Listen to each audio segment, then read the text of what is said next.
ආයුබෝවන් ධනු ලග්නය 2026 පෙබරවාරි මාසයේ 23 වෙනිදා කුජ ග්‍රහයා මාරු වෙනවා කුම්භ රාශියට. මාරු වෙලා අප්‍රේල් 2 වෙනකන් එතන ඉන්නවා. එතකොට මෙන්න මේ කුජගේ මාරුව ධනු ලග්න ඔබට කොහොමද බලපාන්නේ කියන ගැන තමයි මේදි විග්‍රහ කරන්නේ. හොඳින් අහන්න, මොකද ඔබට හොඳ අදහසක් ගන්න පුළුවන් මේ කුජ මාරුව නිසා ඔබට ජීවිතේ වෙනසක් ඇති වෙනවා නම් ඒ වෙනස මොන වගේද කියලා. ඒ වගේම මේ ඔබගේ පෙම්වතා පෙම්වතිය සැමියා බිරිඳෝ දරුවා ධනු ලග්නේ නම් උන්ටත් මේ අසන්න දෙන්න, උන්ටත් හොඳ අදහසක් ගන්න පුළුවන් කුජ මාරුව උන්ට බලපාන්නේ කොහොමද කියලා. මුලින්ම මම කියන්න ඕනේ මේ ධනු ලග්නයේට ගුරුත් කුජත් රවිත් යන ග්‍රහයන් සුබ ග්‍රහයන්. මේ ග්‍රහයන්ගේ දශා අතුරු දශා කාලවල හුඟක් සුබඵල ඇති වෙනවා. දැන් ඔබට එහෙම අතුරු දශා කාල තියෙනවා සුබඵල ඇති වෙනවා. ඒක එහෙම නොවෙන නම් ඔබගේ උප්පත්ති කේන්ද්‍රය බලව ගන්න මොකක්ද ඒකට හේතුව කියලා. එතකොට මෙන්න මේ පීඨිමනු අපි ඉස්සෙල්ලාම බලමු මේ ලග්නාධිපති ගුරු කොතනද ඉන්නේ කියලා. ගුරු ඉන්නේ 7 වෙන්නේ මිථුන රාශියේ. ගුරු මෙතන ඉන්නකොට මේ කුජ මාරුවත් එක්ක ගුරුට පේනවා, ගුරුගේ බලපෑම් කරනවා ලැබීම් ස්ථානටත් ලග්න ස්ථානටත් වික්‍රම ස්ථානේ නැත්නම් වෙනස් වීම ස්ථාන 3 වෙනට. මෙන්න මේ බලපෑම නිසා ගුරු සුබ ග්‍රහයෙක් ඔබට මේ බලපෑම නිසා ලැබීම් මේ කුජ මාරුවත් එක්ක ඔබගේ ලැබීම් වර්ධනය වෙන්න පුළුවන්. ලැබීම් කියන්නේ ඔබ ඉලක්ක කරන ඔබ බලාපොරොත්තු වෙන ලැබීම්. ඒක විවාහය වෙන්න පුළුවන්, ආර්ථික දේපල ඉඩකඩම් විදේශ රැකියාව වගේ ඕන එකක් වෙන්න පුළුවන්. ඔබ ඒ වෙනුවෙන් කැප වුණොතින් ඔබට මේ ලැබීම් ලබා ගැනීමට අවශ්‍ය අඩිතාලම් දැමීමේ හැකියාව තියෙනවා. අනිත් එක ගුරු තමන්ගේම රාශිය ලග්නය ධනු ඒකට බලපෑම් කරන කියන්නේ හුඟක් ඔබ උත්සාහ කළොත් හුඟක් දේවල් ලබා ගන්න පුළුවන් වෙනවා. විශේෂයෙන්ම ඔබගේ ජීවිතේ යම් යම් වෙනස්කම් ඇති කර ගන්න ඕන නම් ඒකටත් හොඳ වෙලාවක් මේ. වෙනස්කම් කියන්නේ පදිංචිය මාරු වෙන්න ඕන නම්, ඒ නැත්නම් රැකියාව වෙනස් කර ගන්න ඕන නම් ඒකට හොඳ වෙලාවක් උදා කරලා දෙනවා මේ ගුරු ග්‍රහය කුජ මාරුවත් එක්ක. ඒක නිසා ඒකන ඔබ සැලකිලිමත් වෙන්න. ඊළඟට ඔබේ සුබ ග්‍රහය ගත් රවි. රවි ගත්තොත් රවි බලපෑම් කරනවා 5 වෙනිට. ඒ වගේම 9 වෙනිට. ඒ වගේම 12 වෙනිට. මෙන්න මේක විශේෂ තත්ත්වයක්. මේ 5 වෙනිට බලපෑම් කිරීමේදී 9 වෙනි අධිපති හැටියට 9 වෙනි කියන්නේ විභාග අධ්‍යාපන විදේශ ගමන් විදේශ අධ්‍යාපන වගේ දේවල් ප්‍රකාශ කරන තැන එම ග්‍රහය බලපෑම් කරනකොට 5 වෙනිට කියන්නේ අධ්‍යාපන සම්බන්ධ ස්ථානයක්, පූර්ව පුණ්‍යස්ථානය. මෙතන බලපෑම් කරනකොට අධ්‍යාපනය කරන කට්ටියට මතක ශක්තිය හොඳට ඇති වෙනවා. මතක ශක්තිය මොකද රවිට හොඳ තැනක් මෙතන මේෂ රාශිය රවිගේ උච්ච භවන මතක ශක්තිය හොඳට ඇති වෙනවා. මේ විභාග ගන්න ළමයින්ට මේ ටික කාලේ වුණත් දැන් හෙටින්ද විභාගයක් තියෙනවා. හොඳට පාඩම් ගන්න මේ කාලේ හොඳට මතක ශක්තිය ඇති වෙනවා. හරිද? 2023 පස්සේ මතක ශක්තිය තියෙනවා.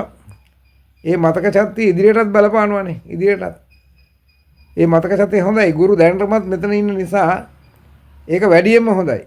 රවි දැනටමත් මෙතන නිසා ඒක වැඩියෙන්ම හොඳයි. ඒක නිසා මේ විභාග ගන්න අයටත් ඉතාමත් හොඳ තත්ත්වයක් ඇති වෙනවා. විභාග ගන්න අයට හෙටන්ද විභාග ගන්න අයට විභාග සමත් වීමේ වාග්ය ලැබෙනවා. ගුරු ග්‍රහයා මෙතන ඉඳගෙන එකත් රවි ග්‍රහයා මෙතන ඉන්න එකත් 3 වෙනි ඉන්න එකත් විභාග අභියෝග ජය ගැනීමේ හැකියාව ලැබෙනවා. මොකද කුජේන කලින් ඉඳන් මේගොල්ලෝ ඉන්නේ. ඒ නිසා මේ හෙට ඉඳ ගන්න විභාග වලත් ඉතාමත් හොඳ තත්ත්වයක් ඇති වෙනවා. බය නැතුව විභාගයට ඉදිරිපත් වෙන්න. ළමයින්ට මේක පෙන්වන්න. මොකද මේ ධනු ලග්නේ ළමයින්ට විභාග අභියෝග ජය ගැනීමේ ශක්තිය ගුරුත් රවිත් සිකුරුත් දෙනවා. කුජේන කලින් ඉඳලම. හරිද? 23නේ කුජේන ඊට කලින් විභාග පවතිනකොට ඒවට අර ගහ බලපෑම් බලපාලා විභාග සමත් වීමේ හැකියාව ඇති කරනවා. ඒ නිසා හොඳට මහන්සි වෙලා මේ ටික දවසෙත් මහන්සි වෙලා ඒත් මතක ශක්තිය ඉන්නවා. හොඳට වැඩ කරන්න කියන්නේ අනිවාර්යෙන් විභාග හිල් ලකුණු ගන්න පුළුවන්. ඒකම රවි ග්‍රහය පුණ්‍යස්ථානයේ දකින්න 9 වෙන්න. ඒ වගේම රවි ග්‍රහය 12 වෙන දකින්න. මෙන්න මේ දෙක විදේශ ගමන් වලට සාර්ථක කරගන්න පුළුවන්කම ලැබෙන වගේ විදේශ ගත වෙන කට්ටියටත් හොඳයි. ඒගොල්ලන්ටත් වෙනස්කම් ඇති කරන්න පුළුවන්. වෙනස් රටකට සංක්‍රමණය වෙනවා නම් ඒකත් කරන්න හොඳ වෙලාවක් මේක. 23න් පස්සේ පෙබරවාරි. ඒ වගේම මේ රැකියාව උනත් වෙනස් තත්ත්වයකට ඇති කරන්න නම් ඒකටත් හොඳ කාලයක් මේක. ඒ වගේම ඊටමත් හොඳ තත්ත්වයක් කියලා ඇතින වගේම ඊළඟට බලමු අපි සිකුරු ග්‍රහය. සිකුරු ග්‍රහයත් පුණ්‍යස්ථානය දකිනවා. රවි ග්‍රහයත් දකිනවා. බුධ ග්‍රහයත් දකිනවා. ඒ තත්ත්වය ඉතා හොඳයි. මේ සිකුරු කියන්නේ ලැබීමේ ස්ථානාධිපතියනේ. ලැබීමේ ස්ථානාධිපතිය විදේශ ගමන ස්ථානයේ දකිනවා කියන්නේම විදේශ ගමන සාර්ථක වෙනවා කියන එක. ඒක ඉතාමත් හොඳයි. ඒ වගේම අධ්‍යාපන කටයුතුත් හොඳයි. ඒ වගේම සිකුරු මෙතන ඉඳගෙන හත්යන්ට දකිනවා. හත්යන්ට බලපෑම් කරනවා. හත්යන්ට බලපෑම් කරනවා කියන්නේ විවාහ ස්ථානයට බලපෑම් කරනවා. ඒකම ව්‍යාපාර ස්ථානය එතන. ඒ දෙකටම බලපෑම් කරනවා.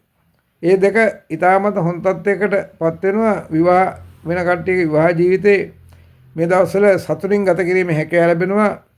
දැන්ටමත් කුජ පැමිණීමත් ඒක තවත් හොඳ උද්දීපන වෙනවා. කුජ පැමිණීමත් තවත් හොඳ උද්දීපන වෙනවා. ඒ වගේ විවාහ යෝජනා ගෙන්න ගන්න හොඳ කාලයක් මේක.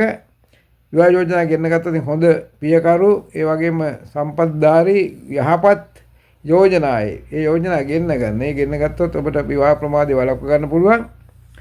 ඒකම මේ ඒ යෝජනා ගෙන්න ගත්තාම පොරොන්දම් විතර බල විවාහ වෙන්න බෑ. කේන්ද්‍ර දෙකත් පරීක්ෂා කරගන්න. කේන්ද්‍රය තමයි ගති පැවතුම් තියෙන්නේ. ඔබට ගැළපෙන ගති පැවතුම් තියෙන කෙනෙක් තමයි ඔබ සොයා ගන්න ඕන. මම ඒක ඔබට යහපත් අවවාදයක් හැට කරන්නේ.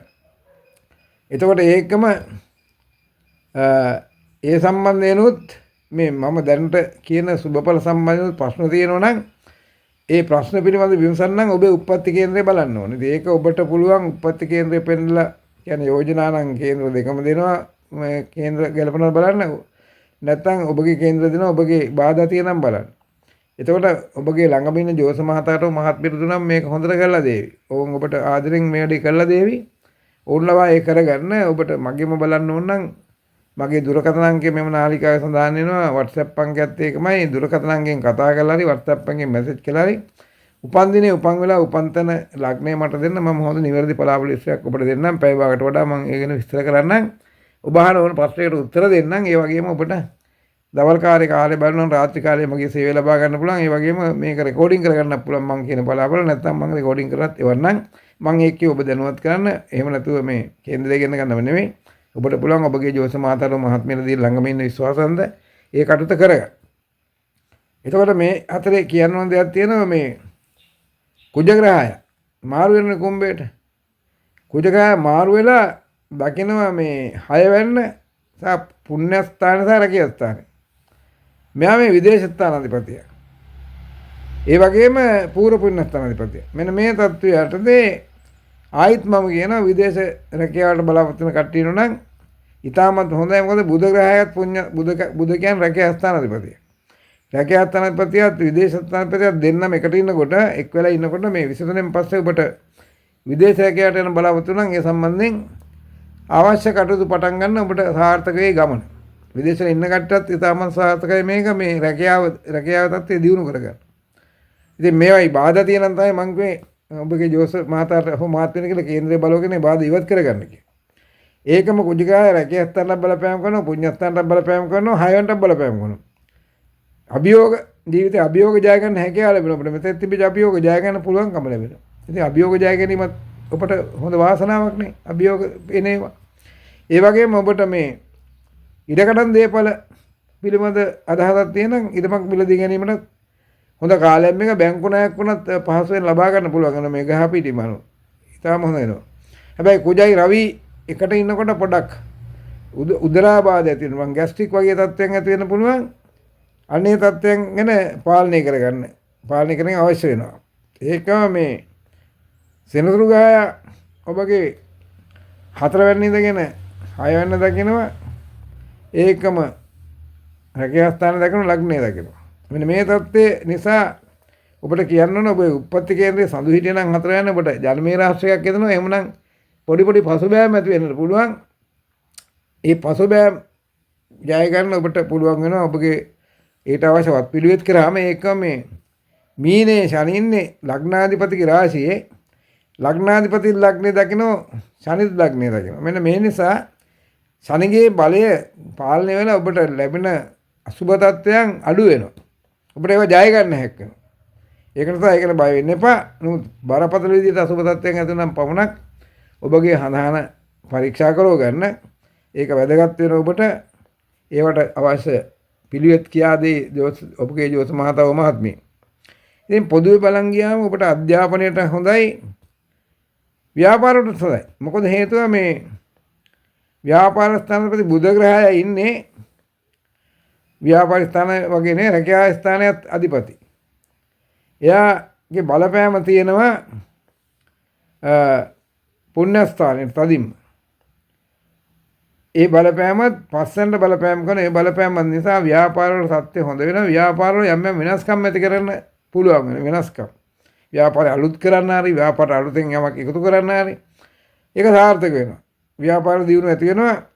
විශේෂයෙන් විදේශ සම්බන්ධ ව්‍යාපාර කරන කට්ටිය මේ වෙලාවේ ඉතාම හොඳයි.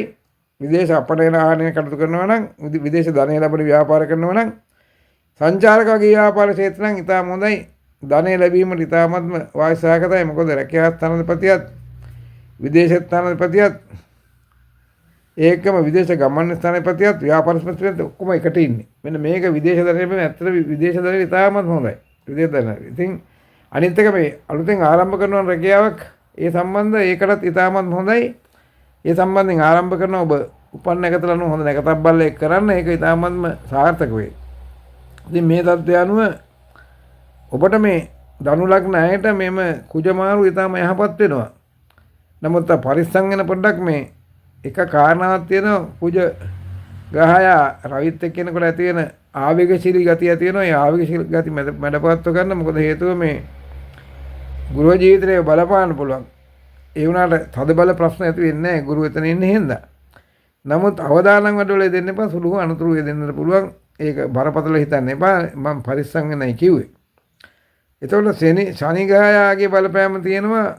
ශනි සුභ ග්‍රහයක් නෙමෙයිනේ. මේ ලග්නෙට නමුත් ශනි ධනස්ථානාධිපතිය. ඉතින් ධනස්ථානාධිපතිය රැකියා ස්ථානට බලපෑම් කරනවා කියන්නේ, ලග්නෙට බලපෑම් කරනවා කියන්නේ ඔබගේ රැකියාවෙන් ධනය උපයීමේ හැකියාව තියෙනවා. සෙමින් නෙමෙයි, බොහොම හොඳින් මහන්සියලා කැපෙලා වැඩ කළා තමයි මේක ලබා ගන්න ඕනේ. මොකද 11 කියන්නේ ලැබීම් ස්ථානය, කැපීම් ස්ථානය.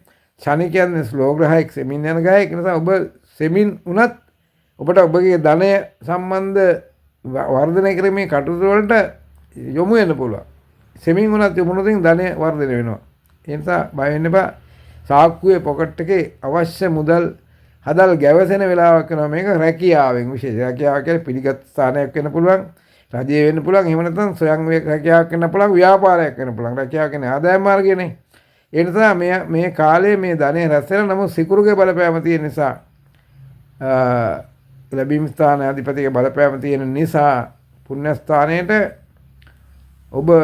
ඔබගේ මේ ලැබීම් වියදම් පැත්තට බර වෙන්න පුළුවන්. ඒ වියදම් පැත්ත නම් පාලනය කරන්න. මොකද සෙනසුළුගේ රාශියේ සිකුරු ඉන්නේ. ඒ නිසා වියදම් පැත්ත පරිපාලනය කරගන්න නැත්නම් ඔබට ලැබෙන මුදල් ටික අතින් වියදම් වෙනවනේ. එහෙම කරන්න එපා. ඔබගේ ඉදිරි කාලය සඳහා රැකගන්න. ආයෝජනයක් කරොත් ඉතාලම හොඳයි මුදල්. ආයෝජක. අනිත් එක තමයි මේ වෙලාවේ ඔබ ගයක් හදන්න පටන් ගන්නත් ඒක හොඳ සාර්ථක වෙනවා. එමින් හරි ගේ වැඩ අවසන් කරන්න පුළුවන් වෙනවා. ඒකත් හොඳ දෙයක් මේක. හොඳයි එහෙමනම් ඔබට මෙන්න මේ ප්‍රතිඵල උදා කරගන්න ඔබට ශක්තිය ලැබෙයි. මොකද හේතුව මේමයි. මේ සුබඵල කිව්වට මේ සුබඵල ඉබේ සිද්ධ වෙන්නේ නැහැ. ප්‍රාර්ථනා සිද්ධ වෙන්නේ නැහැ. කේන්ද්‍ර තිබ්බට සිද්ධ වෙන්නේ නැහැ. ඔබ මේකට කැපෙලා වැඩ කරන්න ඕන අනිවාර්යයෙන්. මම මේ කියන්නේ ඔබට මේ ග්‍රහ බලපෑම් විසින් දෙන පින බලය නැත්නම් ශක්තිය. මේ ශක්තිය ක්‍රියාත්මක කළා තමයි ඔබ ලබා ගන්න ඕනේ. නැතුව හරි කේන්ද්‍රේ මෙහෙම තියෙනවා මට ලැබෙයි කියලා හිතුවට ලැබෙන්නේ නැහැ. හරිද? ඒ නිසා ක්‍රියාත්මක බය වෙන්න එපා. ඔබ ආරම්භ කළොත් වැඩක් එක සාර්ථක වෙනවා. මේ කාලේ ආරම්භ කළොත් වැඩක් එක සාර්ථක වෙනවා. ඒකම මම අවසන් කරන කලින් ඔබෙන් ඉල්ලා හිටිනවා මගේ නාලිකාව මෙතෙක් සබ්ස්ක්‍රයිබ් කරලා නැත්නම් මේ මොහොතේම සබ්ස්ක්‍රයිබ් කරලා බෙල් අයිකන් එක ඔබන්න. එතකොට තමයි නොටිෆිකේෂන් එක එන්නේ මම වැඩසටහනක් අප්ලෝඩ් කරාම බලන්න දකින්න අසන්න. ඒක කරන්න ඔබ කැමති මේක ෂෙයාර් කරන්න තවත් කට්ටියට. එහෙමනම් මම ඔබෙන් සමුගන්නවා ඔබට මේ සියලු සුබඵල උදා කරගැනීමේ වාග්ය ලැබේවා කියලා. ඔබ උදා කරගන්න ඕන එක මත තියාගන්න. ඒ වාග්ය ලැබේවා කියලා ප්‍රාර්ථනා කරමින් ඔබගේ ධෛර්ය ශක්තිය ඇත්තම ඔබ හොඳ ධෛර්යමත් වෙලාවක් මේක. මොකද සෙනසුරු ගාය කියන්නේ ඔබගේ ධෛර්ය ස්ථානයේ වික්‍රම ස්ථානයේ අධිපතිය. එයා ලග්නයට බලපෑම් කරනවා. ඒ වගේම එයා ධනස්ථානාධිපතිය. ඒක මේ ධෛර්යය නිසා ඔබට මේ මාසේ තවත් සාර්ථක කරගන්න පුළුවන්. මේ ධෛර්යය බිඳ ගන්නට හේතුවක් නැහැ, බිඳෙන්නේ නැහැ. එහෙමනම් මම නවතිනවා ඔබට ජයපතමින් ඔබට පමණක් නෙවෙයි ඔබේ මුළු පවුලටම ජයෙන් ජයම් වේවා.